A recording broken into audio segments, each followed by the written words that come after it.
Welcome to another episode of LabLink, the podcast that lets you learn while you grow. In this edition, we are diving in to germination and vigor testing with Moses Palmer, the Business Development Manager and Senior Seed Analyst at 2020 Seed Labs. Moses is someone with deep roots in agriculture from his early days in the field to the front lines of seed testing and innovation. So welcome to LabLink, Moses. Thank you, Tanya. Happy to be here. I know we're both excited to dig our hands into the soil of germination and vigor testing. But first, I really wanted to ask about those agricultural roots of yours. What has been your life journey into agriculture and eventually to 2020 Seed Labs? Well, Tanya, I was born and I spent my early formative years growing in Ghana in West Africa. My family was a typical suburban family. My dad was an engineer. My mom was a registered nurse. But we had agriculture as part of our daily lives. At a really young age, my family relocated to Nigeria, where we had sort of like a backyard farm. We grew everything from yams to peppers to peanuts to cowpeas. And some of my really fond memories of agriculture goes back to those days when I come back from school and together with my sisters, we go out into the field to pick peppers and also to shell corn off the cobs for consumption. So those were the really formative years. It's funny. After I think about 4 years old, my family returned back to Ghana, and in my family, getting an education and going all the way to university wasn't an option. It was sort of a requirement. Like everyone had to get higher education learning. And I chose to study agriculture. It wasn't a very popular choice at the time because everyone was considering either being a lawyer, being a doctor, being an engineer. And I was just fascinated about how seeds grow, how plants grow. And so I was interested in it. In senior high school, I chose to study agriculture. I moved on to do a bachelor's degree in agriculture. I went to the Premier University in Ghana. And then I stayed on for a year, sort of in the university as a teaching assistant.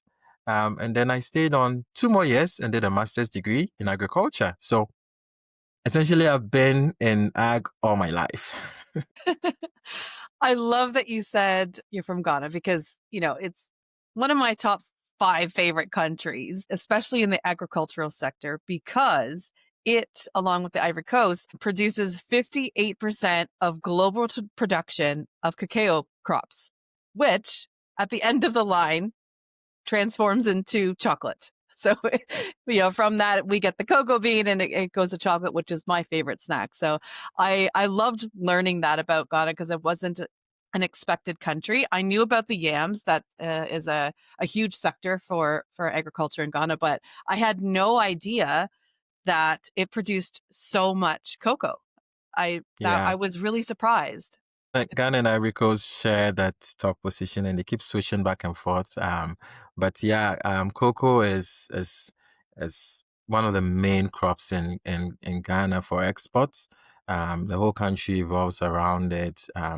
We produce some of the best chocolate in the world, although it doesn't taste like the chocolate you're used to because the chocolate that comes from around the world has different ingredients. But if you're looking for really good chocolates, Ghana produces the best chocolates.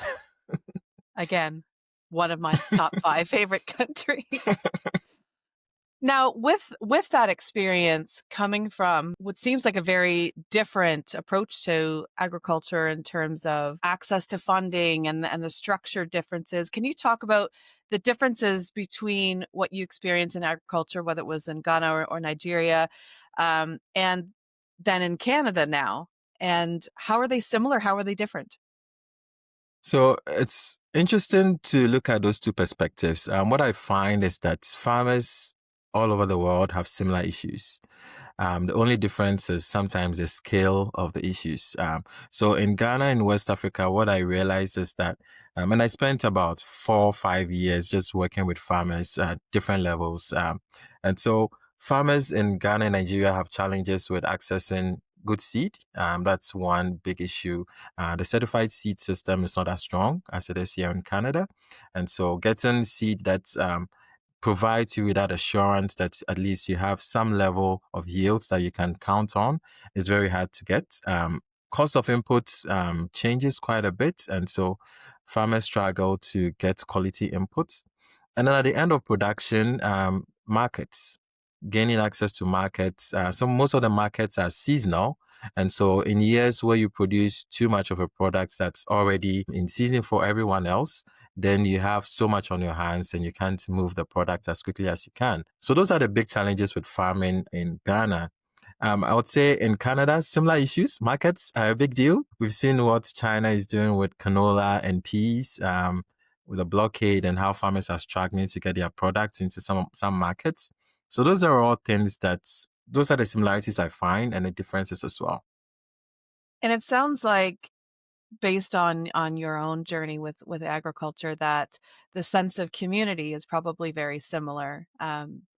One of the things that I love most about agriculture in Canada is that everyone is everyone's neighbor and there's a lot of community atmosphere to agriculture. Did you find that in other places as well? Yes. So the Ghanaian culture itself is built around socialization with your neighbors. Every neighbor is your friend, is your family. When a kid is born into a community, the kid is raised by the whole community. So essentially, everyone you meet around is your parents. And in the farming community, it's also very similar. Farmers like to talk to farmers, and farmers listen to farmers better than they do anyone else. And so what we find is that information, when you want to spread information, if you have a good product that you need to sell, if you have a good product that you think will be helpful for farmers, it's always good to find that one farmer who is an innovator. Once a farmer takes on that innovation, they spread that information to their neighbors, and that works way better than an extension agent going around and saying, "Hey, you should actually try this. This works." Because who else does a farmer believe better than his farmer neighbor, right? And so, yeah, I find that same socialization, that same close knit society with growers. That must have been a familiar comfort when you came into the agriculture sector here, Yeah, yeah. for sure. So, shifting back to the main topic today, I really want to put my student hat on and learn the basics of germination and vigor. So, when looking at germination and vigor data, and we're talking wheat, barley, rye, peas, all of it, there is a column of percentages under average germination and a column of percentages under vigor. Now, if I understand it correctly, germination is the seed's performance under, we'll say, ideal conditions. And the vigor test is how the seed performs more in a suboptimal, like a stress test environment. So if you had a restaurant, the germination is a few customers at a time, nice and steady. And then in the stressful environment or the vigor test would be, okay, a busload of 300 people arrive all at once. Do I have that correct? I think you put it perfectly. I've never heard it explained that way, but I think I'm taking that now with me, and I'll explain it like this everywhere I go. Yeah, so you're right. Germination essentially measures the genetic potential of your seedlots to perform when everything is ideal. So essentially, what we're doing is we're leveling the playing field. We're providing adequate moisture, adequate light, adequate oxygen for growth. Everything that the plant needs, we are providing. We are providing with a very, very suitable temperature, and asking ourselves, with holding everything constant or everything ideal, what is the seed's internal potential to grow? Right. So that's how we judge germination. Vigor, on the other hand, judges the ability of the seed. It's sort of, I like to look at it as ability versus performance. So performance is how well will this seed lot grow if conditions are not ideal. So when there is moisture stress, when the temperature is not ideal, when light is not available for photosynthesis in that early stages, how well will the seed lot grow? And so that's how we compare the two. Usually we like to have, looking at the numbers, we like to have germination and vigor within the 5% range of each other. And the reason we like to see that is that because the vigor measures the stress on the seed, it's a really quick way to notice if your seed lot's quality is reducing. Because when the seed lot is quality is reducing, we see an initial drop in the vigor, a slow drop, and it follows quickly by a sharp drop in the germination.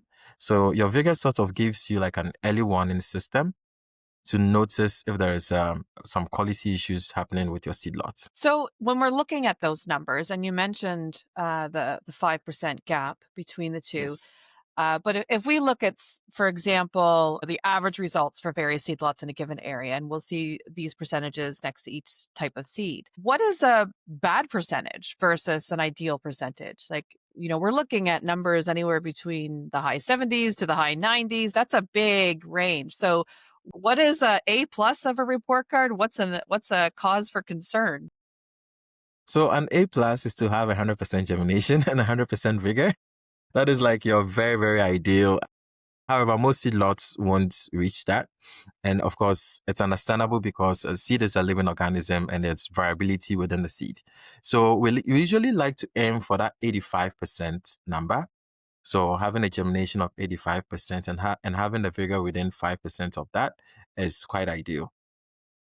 Another consideration that growers need to make is where are you growing your seed and into what conditions are you seeding, right?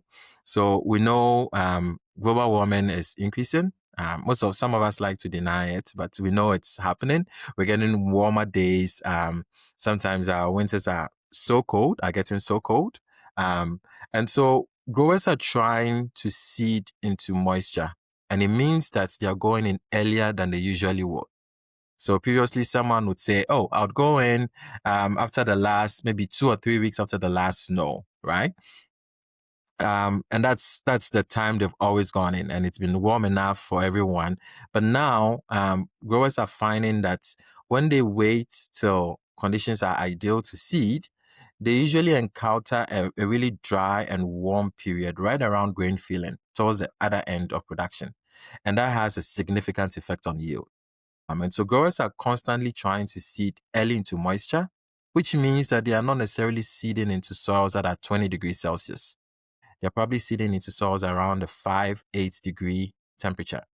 What that means is that if your germination was high at 20 degrees and you decided to seed into a soil like that, but your vigor was poor, it means that you're taking a lot of risk because there's a high chance that because conditions are not ideal, you will not get the germination levels that you want. And we know in Canada, we mostly have just one chance to get a good crop in.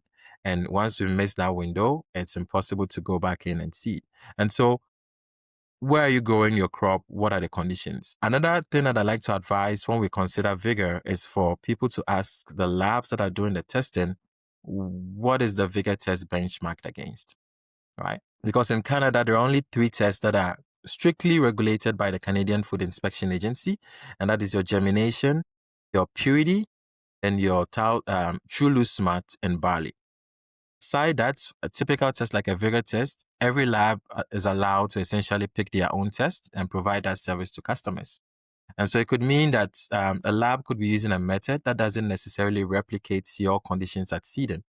And at 2020 Seed Labs, we have set up for cereals, we have a cold stress test that essentially tries to simulate those cold early spring conditions, right? So again, that's a good measure to check how your seed will perform if you decide to go in early.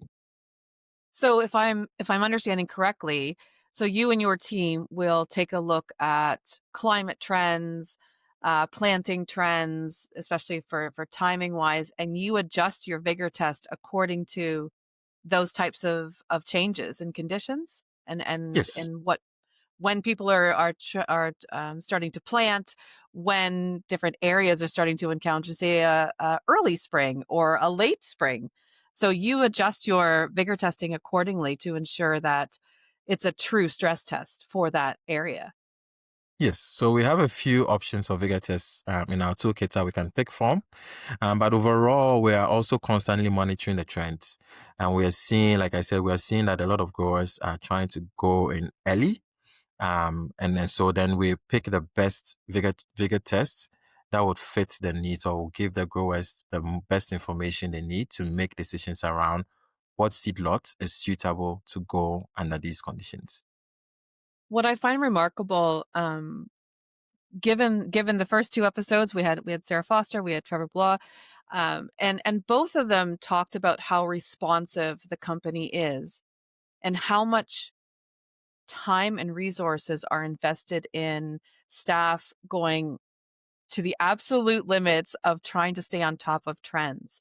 And it sounds like you're saying the same thing, that um, 2020 with its vigor testing, also just staying on top of those trends and spending a lot of time on research. What's happening, what's about to happen. And it sounds like it's the same for vigor testing. Yeah, it is. So I'm sure Sarah probably said this, but 2020 Labs is a fully Canadian owned company. We're a private company, and it means that we're very nimble. Our staff are trained to ask the question, why? So let's say if we're doing an analysis and we're seeing a trend, we're always curious to find out who is the grower, where is the seed lot coming from, and is there a trend here?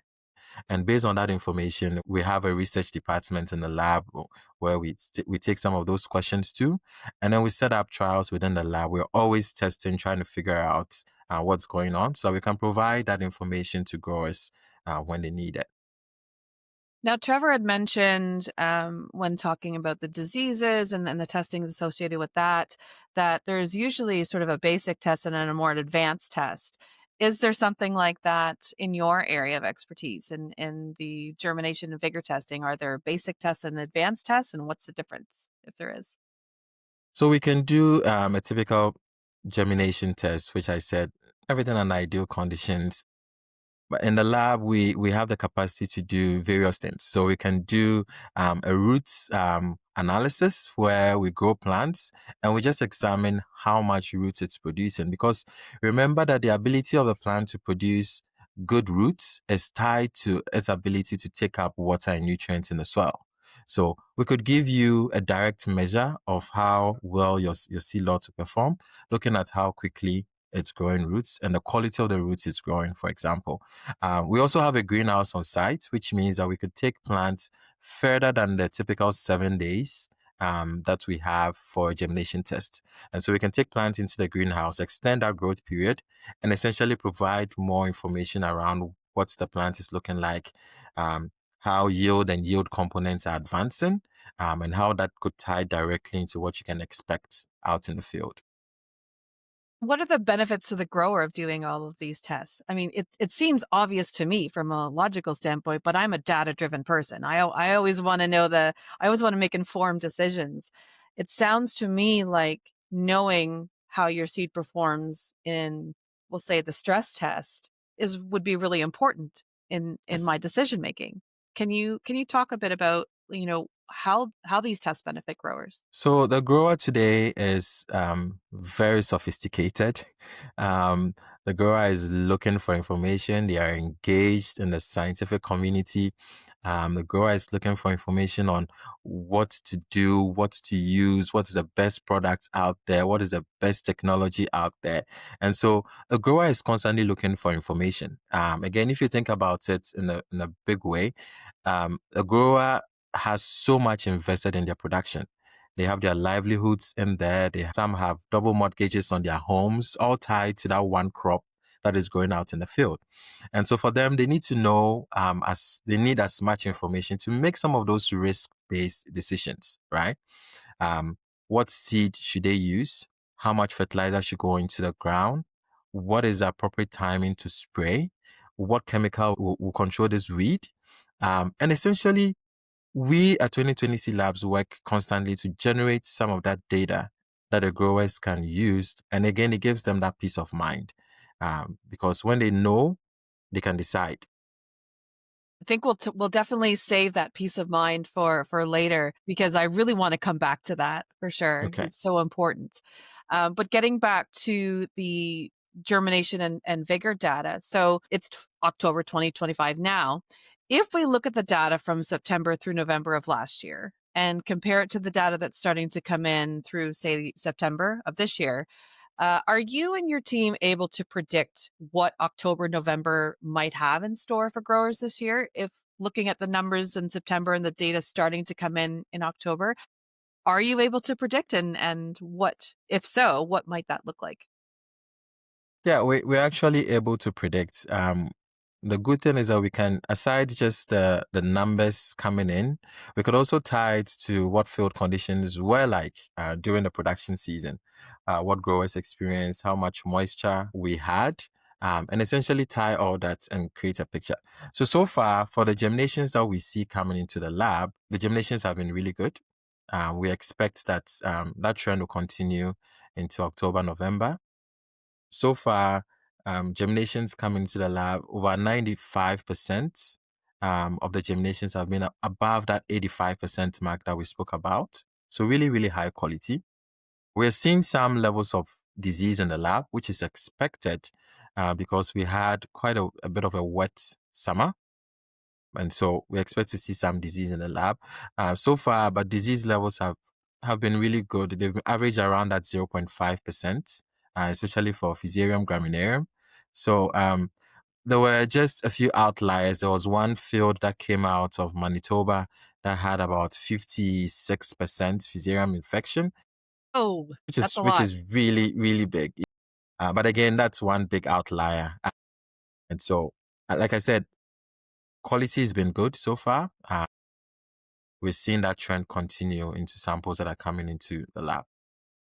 Sounds like the fall is going to be a positive for growers in Canada, or at least the based on the data for 2020 clients anyway. So that's Yeah, good. So talking about peace of mind, because the weather is not getting less extreme; it's definitely getting more extreme. So I think more and more people, growers, should depend on vigor testing because their seeds are going through more climate changes, more than ever, it seems. yeah, absolutely.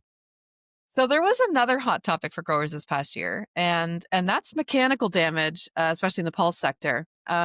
So I'm going to put my student hat on. What causes mechanical damage, and why is it such a bad thing? So mechanical damage is a phenomenon that we see in large seeded pulses. So what happens with large seeded pulses is the seeds are designed to have these two bilobed cotyledons, or essentially fleshy parts of the seed. And when the seed is out in the field and conditions are really, really dry, especially getting close to harvest, seeds are made of water. When water evaporates, it's left with a solid. And if the dryness continues beyond a certain point, you start having these micro cracks within the seed. And essentially, when during germination, when the seed is taking up water and expanding, the seed coat is designed to be present to essentially encase it and keep everything together. But with those micro cracks that we talk about, it means that the seed takes up water, it swells beyond its ability to contain itself, and it begins to crack and break apart. And when that happens, germination is really poor because the growing part of the point can't take nutrients from those cotyledons. That's what those structures are meant for, and so germination is really poor.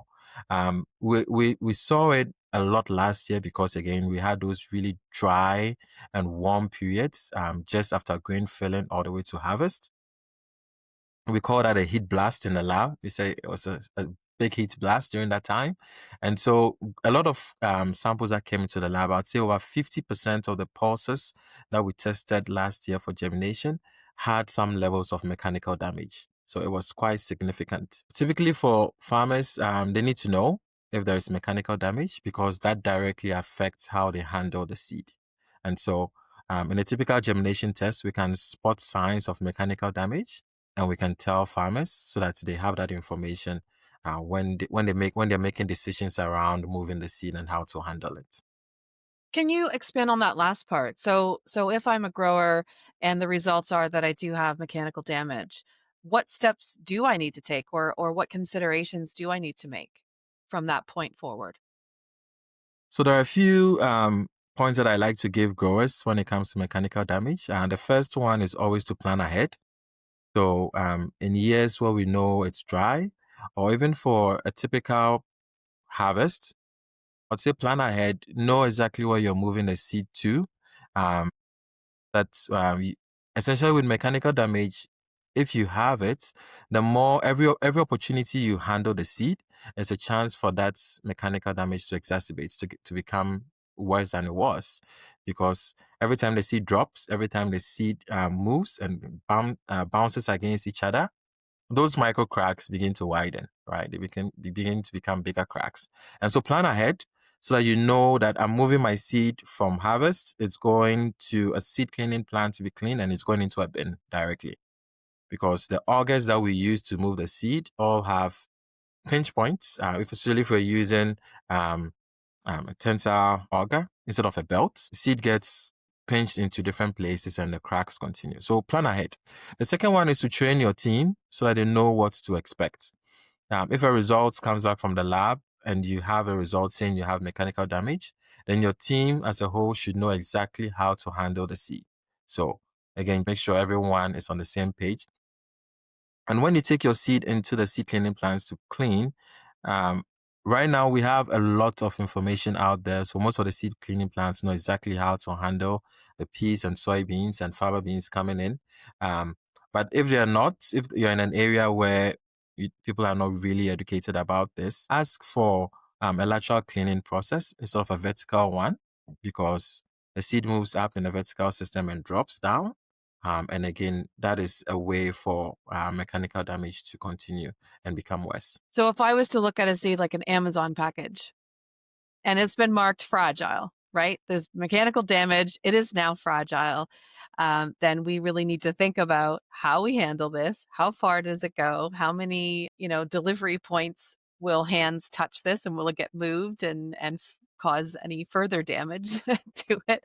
So basically, you're essentially saying that, okay, this seed is fragile and needs to be handled with care, and you need to consider all these things about where it's handled, where it's stored, who handles it, are they trained, in handling this with care, essentially.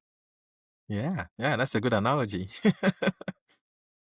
Now, um, 2020 identifies really critical checkpoints in terms of testing. What are those checkpoints? So those checkpoints tie directly into our recommendations around testing for farmers. The two main spots that we like to look at. Number one is at harvest. What do farmers do at harvest? What kind of test do we recommend that they run at harvest versus the spring when they are making decisions around seed selection for planting? So for harvest, we again like to recommend that you do your typical germination test, do your germination, do your vigor, just to get a good sense of what quality you have, because seed handling after harvest can be quite expensive. And so you need to know what quality you have so that you can make the decisions around, is this seed worth spending extra money on if the quality is not good? All right, right. So at harvest, you do your germination, vigor, some disease testing as well. You could do a typical fusarium test to find out how much fusarium you have, because even though fusarium is no longer on the pest lists for Alberta, most cleaning plants would like to know what level you have, so that if you have a high level of fusarium, you don't spread it through their system, and then everyone who cleans after you also picks up the infection. So a fusarium test is definitely recommended at harvest. I like to also further recommend a fungal screen. So what a fungal screen will give you is an idea of the pathogen load on your seed. So all the fungus bodies that you have on your seed, whether they are saprophytes, and saprophytes are simply fungus that feed on dead seeds, whether they are mold, storage mold, that will be very critical for how you store your seed and how much moisture is in your grain going into storage. And then you have your pathogenic fungus, which causes disease. And so a fungal screen will give you an idea of all this right away after harvest. In the spring, where growers are making decisions around what seed lots to select, I like to ask them to run another germination test and a vigor test, because you want to be sure that your storage conditions haven't changed your seed quality. And then they also, another recommendation is to do 1,000 kernel weight test so that you know exactly how much seed to plant. That ties directly into your seeding rate. And so 1,000 kernel weight goes within that space as well. It sounds like, this is a lot of recommended tests, but listening to you explain the benefits of each and what data a grower gets, it sounds like a cheat sheet to growing, Yes, essentially. And the that's exactly more what it the is. more the more tests that you add, the better your cheat sheet. So if you wanted the roadmap to your crops, then each test will give you that much more data to get you from start to finish the best and have the best possible outcome at the end. Is that right? It's basically a cheat sheet.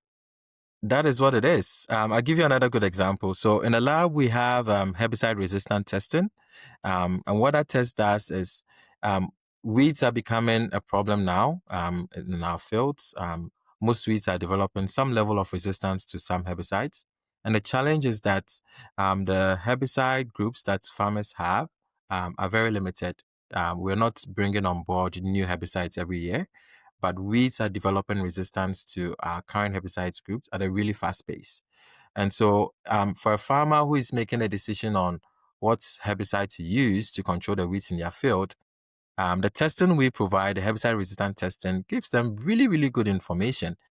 So essentially, at harvest, all the weeds that survived your application leading to your production, you collect seeds from them, send them to the lab. We will grow them out, test them against all the possible herbicides that you could use if you request for them. And then we can tell you which herbicides those weeds are resistant to. And then in the spring, you already have your cheat sheet so that you know that I should avoid spraying this herbicide because this herbicide will not be successful against the weeds. But this herbicide actually worked from the lab. And so this is the one to go for.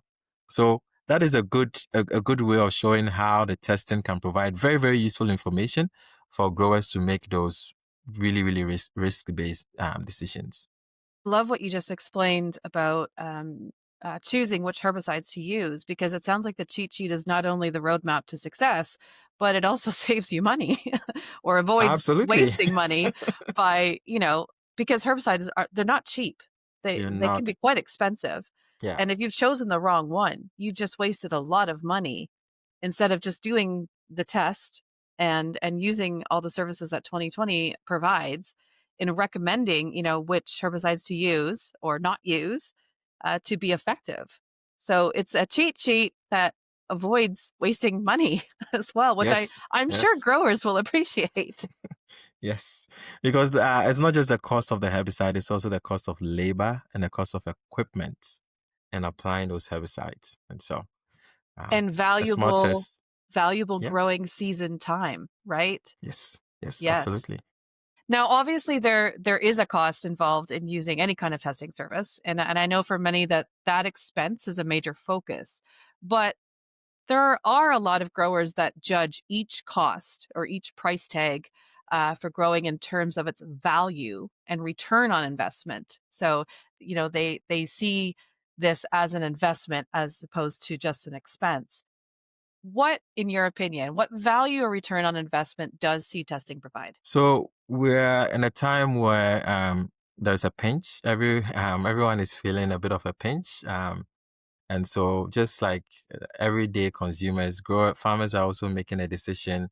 What do we cut? What can we avoid just so that we reduce our costs? And unfortunately, some of them are looking at seed testing and saying, is this a necessary expense? What I would say is that seed testing provides you with such a huge return on investment. And because if you consider all the costs that a farmer would expend on growing, let's say, an acre of wheat, uh, seed testing forms just about 0.1% of that cost. So it's a really, really small percentage in terms of the total cost. But the value it provides is so high that a grower could save so much. We already talked about herbicides. We talked about seeds. We can talk also about disease. So if a grower does a disease and does a disease test and tells the grower that they don't have a certain infection in their field, then they could, instead of spraying 2 applications of a fungicide, they could just spray one at a time where it's most critical to control the disease. So if you look at the value seed testing brings and you consider its share of the cost or its proportion of the cost of production, it's really small, but it brings back such a huge return on investment. And getting back to what we touched on earlier that I said we would come back to. So there are clearly, as you've explained, very quantitative return on investment there, but also peace of mind. So there's that qualitative return on investment. I think, agriculture is such, and for growers especially, when you have so many things that are out of your control, like climate and weather and all of these things, disease, it's a stressful profession. So the return on investment there is that is one less stress. And in fact, you've probably alleviated other potential stresses by doing this testing. Yes, there are clearly monetary benefits to testing. There's a huge return on investment, both in avoiding waste and just being overly strategic and getting that cheat sheet to growing. But also there's that peace of mind side of things. Imagine having one less stress or 10 less stresses to worry about. Do you find that when you're communicating with growers, or your team is, that when they get good results, or even when they get concerning results, but they are given that sort of roadmap to how to address it, that in itself is alleviates stress? Absolutely. So like you put it perfectly when you said that farmers are one of the most stressed now. Uh, Farming is stressful. Growers have to make so many very, very risky decisions. Like you said, a lot of the conditions under which growers produce are out of their control. So what would the weather do? What are the markets going to look like at the end of production? Those are all things that growers just do not have control over. And yet they're investing so much of their own livelihoods and their families' livelihoods into production. And so just knowing, right, just having that information is a great way to alleviate some of that stress, because you can't control what you don't test. And so when farmers test and they get the results, then they can make the decision around what do we do in these situations. And sometimes just knowing it's enough of a stress relief in itself, right? So yeah, testing definitely provides that avenue for relief for farmers. I know in my own life that uncertainty is a huge source of stress for me.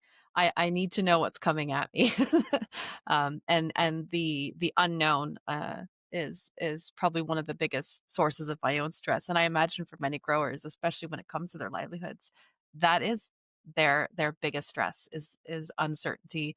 And it sounds like the more or the longer their cheat sheet is with the tests, um, the less of that stress they will have. Yes. So testing, clearly a lot of benefits. And I'm sure through all of your experience and your team's experience through all these processes and building everyone's cheat sheets, you still get a lot of questions. So what are, say, one or two of the most common questions that you and your team are asked by growers on a regular basis? I would say that the questions have changed over time. Like I said, growers are seeking information now. They are attending meetings. Growers are calling for us as a lab analyst to come out and speak to their grower groups. And so we're getting a lot of that information out there. But every now and then I get a grower who calls and says, hey, the germination you did came back at this percentage, and I did a germination as well. I put some seeds in a tissue paper and I put it on my windowsill, and it came back better than yours. Why isn't your result as good as mine? So every now and again we get those questions. What people need to understand is that there's a huge difference between that's home tests that growers would do versus what we do in the lab. The lab is set up to run in a very specific way. We're following very strict protocols. We have a really strong quality management system. We have all these accreditations that essentially checks to make sure that we're doing what we say we're doing and we're doing it right, following international standards. So there's a lot more that goes into us doing a germination test versus what a grower would do at home. And we are following standard methods, and our tests are designed to be repeatable so that if I run one germination for you today, and I run that same germination for you the next 2 days or the next month, the results should be really, really close within the margin of error, right? Because we're dealing with living samples. And so you'd have a little bit of a variation within the material itself, but the methods shouldn't change. Our temperatures are rigorously checked and monitored to make sure that if we say this is 20 degrees, it's 20 degrees plus or minus 2 degrees constantly, right?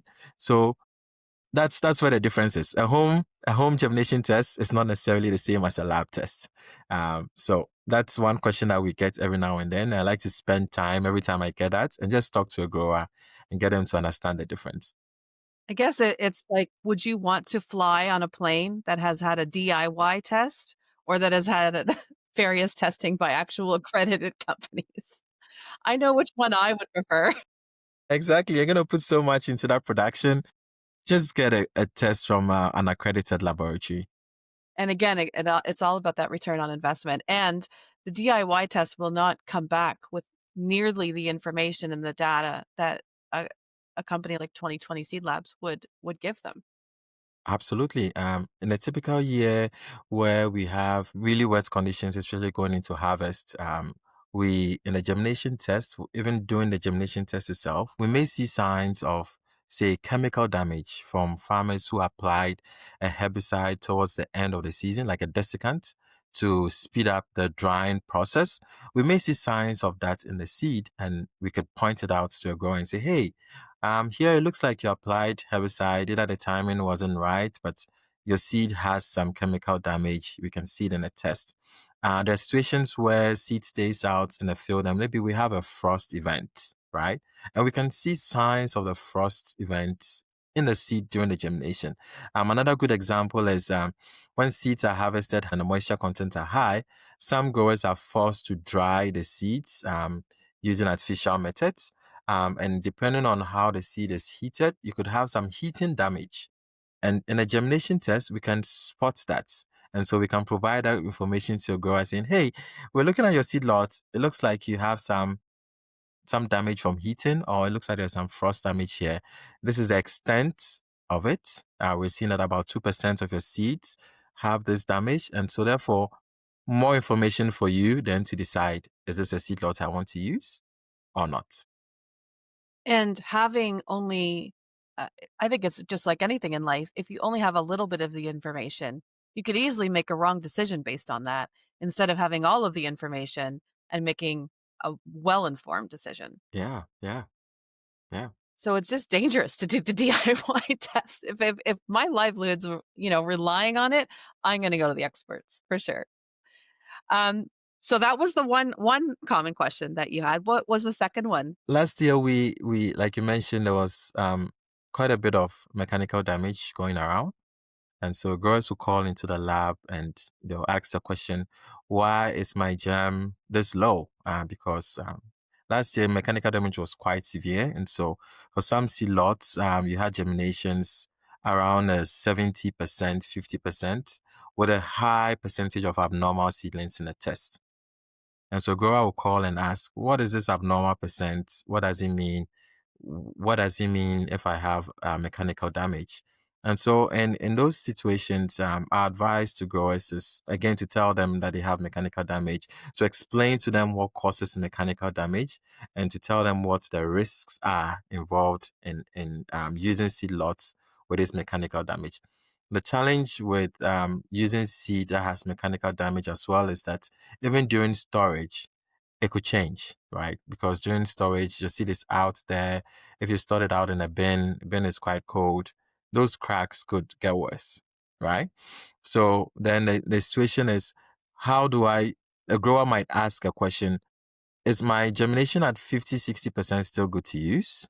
That is a very, very risk-based question that comes to us sometimes in the lab. And as much as possible, we do not like taking on some of that risk. again. But based on our relationship with growers, sometimes we can have some really frank conversations and say, hey, your seed germination is low. Aside the mechanical damage, we are not seeing any other quality issues with your seed lot. And based on some of those conversations, a grower might decide that it makes sense for them to double seed or seed a little bit more to make up for that loss in germination. So those are all conversations that happens between our analysts and growers out there. This has just all been amazing. And as I'm listening to you, I'm smiling. No one can see this, but I'm smiling because you are just so passionate about everything that, you're clearly an expert in. So getting a little off the rails here, but I'm just compelled to ask, what drives your passion for this job? That's a really good question. For personally as an individual, I understand that there is more to production and there's more to a seed than just the physical seed that we see in the lab, right? Like I mentioned earlier on, I mentioned this in several points, but every seed sample that we receive in the lab is tied or traces directly to a farmer's livelihood, right? So even though we just get a seed in the lab and it's usually anonymous, we don't usually when we're doing the testing, we like to look at the seed anonymously so that our biases don't come to play. But there is that understanding at the back of my mind that there is a livelihood tied to someone is depending on the work that I do and on the knowledge that I have to make a decision that eventually ties directly to their home, ties directly to their kids' education, ties directly to the success of their families, right? And so those are the things that drive us. Aside strong edge to be the top lab in Canada, to be the best lab in Canada, that offers growers the information they need or a place to come to get information. It's a livelihood part. Everything that you just said was just so beautiful. I love that. When you look at the seed, yes, you're looking at the seed and all its components and from a scientific point of view, but you're also looking at it with full appreciation of what that seed represents. And that echoes what Sarah Foster said in our first episode. She was telling a story about how someone had asked her how she could look through a microscope for 8 hours all day and everything. And she said, when I look at that seed, I see your face, and it Mm, was just that connection from a seed sample to the grower, and yes. what that connection represents and how much thought is put in from 2020's end to ensuring or doing everything possible to help that grower be successful. And I think that sounds like that's exactly what drives you and your passion. Yes, that's that is it. So what would you say, and I know you love mentoring the younger generation of scientists in the sector. Yes. What would be your advice to someone who is considering your field of expertise? So I would say, first of all, there's a lot of room in our industry for people with different backgrounds and experiences to come in. Um, my master's degree was in genetics and plant breeding. So even though it's within the crop field, it wasn't necessarily plant physiology and plant growth, but it's the interest and the passion is what counts, right? So if you are, let's say you have a plant engineering background or you have a customer service background, and you're thinking, oh, this is too scientific for me, and maybe this field might not be attractive, there is space for you. We're eager to have someone like you on board because, again, those perspectives come into play when we're dealing with customers. The other thing is that there is so much, like you mentioned earlier, there's so much passion in what we do. We're a group of people who are eager to figure out what's going on with the seed lot. It's funny in the lab when we come across a seed and uh, we're trying to identify it and it becomes like a detective game in the lab where everyone is going to whatever the length they can just to identify that one seed. So we're a group of passionate people. If you enjoy going to work and doing something that's fun, something that keeps you active, keeps you engaged, keeps you interested all day long, this is definitely a profession for you. That is amazing. Thank you so much, Moses. I feel we've touched on so many things. I think there's a few themes that I have kind of that have stayed with me as I'm listening to you talk, and one is build your cheat sheet with testing. Essentially, that's a roadmap to successes, and the longer your cheat sheet is, the more likely you'll be successful, especially when it comes to germination and vigor, for sure. It sounds like when people consider 2020, they should know that every member of the 2020 team doesn't see just a seed sample. They see the grower behind that seed sample and they see that connection, which I feel is really important for people to know that, if they are choosing 2020, they're choosing a team of passionate individuals like you that just see beyond the seed. It's so refreshing to see such a scientific, sector be so animated and passionate and all of these things. I've absolutely loved it. Anything else that you want people to know as they head into October, November, December? Well, our team is here. We're always eager to talk to farmers. And so if there is something that you'd want to discuss with an analyst, you're looking for just a bit more information, just feel free to call the lab, reach out to us. If you are in the area, stop by the lab. We're always open to give you a tour. Come in with your children, come in with your family. And now that kids are off school because of the strike in Alberta, bring your kids around the lab. Let's show them what we do, and hopefully we can ignite some passion in them as well. That's amazing. Thank you so much, Moses, for your time today. I really hope we get you back for another episode. I look forward to it. Thank you so much for having me, Tanya. And thank you, listeners, for tuning in to this episode of LabLink. If there is a topic that you would like featured on the podcast, please let us know. If you want to be the first to know about future LabLink episodes, hit that subscribe button on YouTube or the follow button on Spotify. Until next time, never stop growing.